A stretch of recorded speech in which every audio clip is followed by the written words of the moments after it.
The email notification chimed as I adjusted the white peony centerpiece on what would have been the family table at my wedding reception. A glacial wave rushed through my chest as I read the subject line, "We need to talk about this wedding situation." I recognized my mother's email address before I even opened it. I stood frozen in my apartment's dining room, surrounded by place cards for the 28 people who actually loved me. My fingers trembled slightly as I tapped the message open. "Bailey, this has gone far enough. Your father is beside himself that his only daughter didn't even bother to invite her own family to her wedding. After everything we've done for you. If you wanted attention, you've got it. The entire family is talking about how you've excluded everyone. Fix this before Saturday or don't bother coming home for Christmas. Ever." I set my phone down with deliberate care, noticing how the late afternoon sunlight caught the small diamond on my engagement ring, a ring no family member had ever seen or asked about. "My name is Bailey, I'm 30, and this is the story of how I finally stopped performing for an audience that never wanted to see the real me."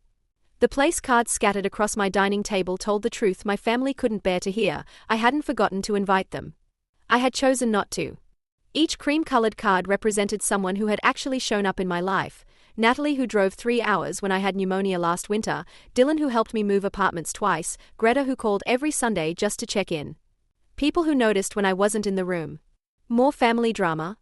Owen asked softly, appearing in the doorway with 2 steaming mugs of tea. My fiancé had a gift for reading the tension in my shoulders. "Just my mother demanding invitations 6 days before the wedding," I replied, accepting the tea and inhaling its warm cinnamon scent. "Apparently I'm being childish for not inviting people who've spent a decade pretending I don't exist." Owen leaned against the counter, his expression careful. "What do you want to do?" Before I could answer, my phone vibrated against the table. Then again. And again. The screen lit up with notifications from my brother Ryan. "Mom's freaking out. Just invite them and be done with it." From my cousin Taylor, "You're being ridiculous. Weddings are about family." From my father, "Your mother is in tears. Is this the thanks we get for raising you?" I stared at the cascade of messages, feeling a familiar heaviness settling in my chest, the weight of expectations I'd carried since childhood. The pressure to be smaller, quieter, more agreeable. To accept scraps of attention and call it love. Growing up in my family had been an exercise in selective visibility. When I earned straight A's or won art competitions, I briefly existed. When I questioned traditions or expressed opinions that didn't align with my parents' worldview, I became invisible. By 17, I'd perfected the art of taking up minimal space, speaking only when spoken to, laughing only when others laughed first, disappearing when conversations turned to topics I cared about. The pattern continued into adulthood. My graduation came and went without my parents in attendance. Your brother's baseball tournament was that weekend. My first apartment warming, we thought you were still settling in. My promotion celebration, it was such short notice. Always a reason, never an apology. When I met Owen at a marketing conference in Portland, I was 27 and had already accepted that family was something other people had. He noticed me in ways I'd trained myself not to expect, remembered my coffee order, asked follow-up questions about my projects, called when he said he would. His consistent presence in my life felt like a language I was just learning to speak. Our relationship progressed with a steadiness that felt almost foreign, no emotional whiplash, no need to earn his attention. When he proposed by the illuminated fountain downtown, rain misting around us, I didn't hesitate. For once, I was certain. As wedding plans took shape, I deliberately avoided conversations about family invitations. Owen knew the broad strokes of my history, but even he seemed surprised when I ordered just 30 invitations for our 60-person capacity venue. "Are you sure you don't want to invite any of them?" He had asked gently one evening as I addressed envelopes. "I'm sure," I'd replied, focusing on the calligraphy pen in my hand. "I'd rather have empty chairs than people who see my wedding as an obligation." He hadn't pressed further. That was the gift Owen gave me daily, space to make my own choices without judgment. Now, 6 days before our wedding, my family had finally noticed their absence. Not because they missed me, but because they'd realized other people might ask questions. My mother's email made that clear. "What am I supposed to tell the church group when they ask about your wedding?" I scrolled through the mounting text messages, each one more demanding than the last. "My Aunt Charlotte, this is so disrespectful to your mother." My brother again, "Just grow up and apologize." Apologize. For what exactly? For refusing to play pretend anymore? For declining to smile through another event where I'd be introduced as our daughter, the marketing one, while my brother was Ryan, the surgeon? My phone began to ring, my mother's contact photo appearing on screen. I watched it vibrate across the table, remembering all the times I'd rushed to answer her calls, desperate for approval that never came. "You don't have to answer that," Owen said quietly. Something in his words broke through years of conditioned responses. He was right. I didn't have to answer. I didn't have to explain. I didn't owe them an invitation to witness a love they'd never bothered to acknowledge. I silenced the phone and turned to Owen. I know exactly what to do. That night, I drafted an email that would end the performance once and for all. Not with accusations or anger, those would only feed the narrative of me as the difficult daughter. Instead, I wrote 3 simple sentences and scheduled it for delivery at 9 a.m. on our wedding day. I forgive you for making me earn your love. I release you from having to pretend you wanted to give it. This email is not an invitation but a goodbye. I closed my laptop, feeling lighter than I had in years. Owen wrapped his arms around my shoulders from behind, kissing the top of my head. "You sure about this?" "I've never been more sure of anything," I whispered. "Except saying yes to you." On our wedding morning, soft October sunlight spilled across the hardwood floors of our apartment. My best friend Fiona arranged my veil while chattering about the flower delivery. My phone, switched to Do Not Disturb, occasionally illuminated with notifications I had no intention of reading. "Your mom is blowing up social media," Fiona said hesitantly, glancing at her own phone. "Something about ungrateful daughters and family loyalty." My stomach tightened momentarily, old fears threatening to resurface. Would people believe her? Would they see me as the villain in this story? "Do you want to see what she posted?" Fiona asked. I met my reflection in the mirror, cheeks flushed, eyes bright. For once, I recognized the woman staring back at me. "No," I said firmly. "Today isn't about them."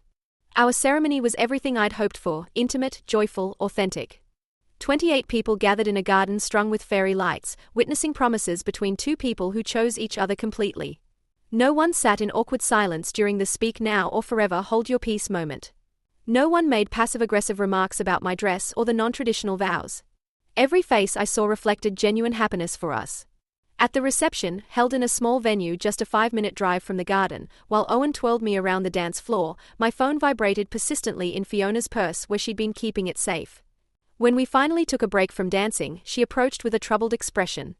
"Bailey, I hate to do this, but you might want to see this now rather than later." She handed me her phone, open to my mother's Facebook page. There was a childhood photo of me, 7 years old, gap-toothed smile, holding a homemade Mother's Day card. The caption read, "Sometimes the children you sacrifice everything for forget who gave them life. Heartbroken to be excluded from my only daughter's wedding today. Please pray for our family during this painful time. #family first." The comments section overflowed with sympathy for her, condemnation for me. Relatives who hadn't remembered my birthday in years were suddenly devastated by my cruelty. Church friends offered prayers for my return to family values. My brother had shared it, adding, "Some people never outgrow their teenage rebellion phase." Owen's hand found mine, squeezing gently. "Don't let them hijack today," he murmured. I handed the phone back to Fiona, a curious calm settling over me. "They've never fought this hard to actually have me in their lives," I observed. "Only to control the narrative about why I'm not." That night, after our guests had gone and we'd returned to our apartment still decorated with wedding flowers, I found myself staring at the social media storm from the comfort of our bed. Owen brought me tea, settling beside me. "Are you okay?" he asked, genuine concern in his voice. I looked up from my phone and realized something profound. The posts hurt, but not in the way they once would have. They didn't make me question my worth or my decision. They simply confirmed it. "I'm better than okay," I said, setting my phone on the nightstand. "For the first time, I can see exactly what they're doing. And I don't need to play along anymore." The next morning, instead of leaving for our honeymoon as planned, I made a call to Julia Evans, a former client who now ran a PR crisis management firm. "Julia? It's Bailey Mercer. I need your professional opinion on something personal." I explained the situation over the phone, sharing screenshots of my mother's escalating social media campaign. Within an hour, Julia arrived at our apartment with her laptop and a determined expression. I showed her the original posts and the videos my mother had added that morning, now including tearful videos about family estrangement and vague insinuations about my mental health. "Classic manipulation tactics," Julia said, taking notes. "They're trying to force you to either defend yourself publicly, which validates their narrative, or reach out privately, which gives them the control they want. What would you recommend?" Owen asked, his hand steady on my shoulder. Julia looked up from her notes. "Based on what you've told me, this isn't new behavior. Do you have documentation of previous incidents? Text messages, emails, anything showing a pattern?" I thought about the folder in my cloud storage, years of screenshots, messages, and calendar entries documenting cancellations, exclusions, and dismissive comments. The evidence I'd kept not for revenge, but as a personal record to remind myself I wasn't imagining things when they later denied their behavior. I have everything, I said quietly. I've been keeping records for years just to maintain my own sanity. Then we have options, Julia replied. But first, you need to decide what you want the outcome to be. Do you want reconciliation? Distance? Legal boundaries? Owen looked at me questioningly. We had discussed postponing our honeymoon, but not what would come after. I want peace, I said finally. Not reconciliation, not revenge. Just a clear end to this cycle. Julia nodded. Then we need to stop the public narrative without feeding it. No angry posts, no public defensiveness. Instead, we'll address it once, clearly, and then create legal boundaries that protect your peace. By that afternoon, I had reviewed the timeline Julia and I created, a chronological documentation of 15 years of systematic exclusion and emotional manipulation. Seeing it all laid out was both validating and heartbreaking. Are you sure you want to do this? Owen asked as I prepared to send it to the local blog that had picked up my mother's heartbroken parents' story. I'm not doing this to hurt them, I explained. I'm doing it because the truth deserves the same platform as the lie. I sent the documentation with a brief, factual statement. This is the context behind today's viral excluded from my daughter's wedding post. I'm not asking for sympathy or intervention. I'm simply providing facts to balance the fiction. Within hours, the narrative shifted. Comments turned from blind support of my mother to uncomfortable recognition of the manipulation. Some relatives quietly removed their shared posts. Others reached out with hesitant apologies for jumping to conclusions. My mother's response was predictably swift. That same evening at 7:13 p.m., my phone rang with her number. You need to take that down immediately, she hissed when I answered. You're humiliating us. No, Mom, I replied, my voice steadier than I expected. I'm just telling the truth. Something you taught me was important, remember? This isn't about truth. It's about loyalty. After everything we've done for you. That's exactly it, I interrupted, surprised by my own calmness. You see our relationship as a transaction. Love shouldn't come with a balance sheet. Her voice turned cold. You'll regret this, Bailey. When you have no family left, you'll understand what you've thrown away. I already understand what I've gained, I replied. Goodbye, Mom. That call marked the last time we spoke directly. The next morning, I contacted Andrea Reynolds, a family law attorney who specialized in establishing boundaries in complex family situations. She helped me draft a formal cease and desist letter addressing the public defamation and emotional harassment. This doesn't prevent reconciliation if that's ever what you want, Andrea explained as I signed the documents. It simply establishes clear legal consequences if they continue to publicly malign you or attempt to contact you against your wishes. The letter was delivered electronically and by certified mail to my parents, brother, and the two aunts who had been most active in the social media campaign. The response was silence, no more posts, no more calls, no more flying monkeys sent to guilt me into compliance. The cease and desist letter was effective immediately, and my family actually complied, though not a single one acknowledged receiving it or apologized for their behavior. 3 days later, Owen and I left for our delayed honeymoon to the Oregon coast. For 10 days, we hiked along misty beaches, read books by fireplaces in small coastal inns, and talked about the future we were building together, one where love wasn't conditional and peace wasn't negotiable. When we returned home, life gradually settled into a new normal. My mother's social media accounts went quiet, then private. My father sent one text, "You didn't have to take it this far." I replied simply, "You could have stopped it before it got this far." Then, nothing. We maintained the legal boundary established by the cease and desist letter, and my parents' silence indicated they understood the consequences of further contact. 6 weeks after the wedding, while unpacking the last of our honeymoon souvenirs, I found a small shell I'd collected from the beach. Perfectly imperfect, with a tiny crack running along one edge but still intact, still whole. I placed it on our bookshelf next to our wedding photo, not the posed one we'd planned for announcements, but a candid shot our photographer had captured, Owen spinning me on the dance floor, my head thrown back in genuine laughter, completely unaware of being observed. Joy without performance. That evening, I received an unexpected email from my cousin Taylor, the first family contact in weeks. Taylor had found my personal email from our last shared family event years ago, when I'd helped with a group gift. "I saw the documentation you shared. I had no idea. I'm sorry for what I said. If you ever ready to talk, I'm here." I showed it to Owen, unsure how to feel. "Do you want to respond?" he asked. I thought about it, about the family I'd been born into and the family I'd chosen. About the difference between forgiveness and reunion. About boundaries and second chances. Not yet, I said finally. Maybe someday, but not today. Today I'm still learning how to live without the weight. Sometimes healing comes not in dramatic confrontations but in quiet moments of choice. In choosing which voices deserve space in your life. In recognizing that family is defined by consistent love, not shared DNA. In understanding that some doors need to stay closed so others can open. I never did reply to Taylor's email. Not because I couldn't forgive, but because forgiveness doesn't always need witnesses. Sometimes it's just about setting down a burden you never should have carried in the first place and walking away lighter.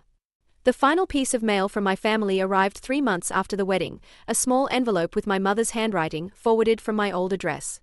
Inside was a photograph of me at 10 years old, standing slightly apart from my brother and parents at a family picnic. No note, no explanation. I studied it for a long moment, seeing clearly what I couldn't as a child, how even then I was positioned as an afterthought. Not fully excluded, but not fully embraced either. Always on the periphery of my own family.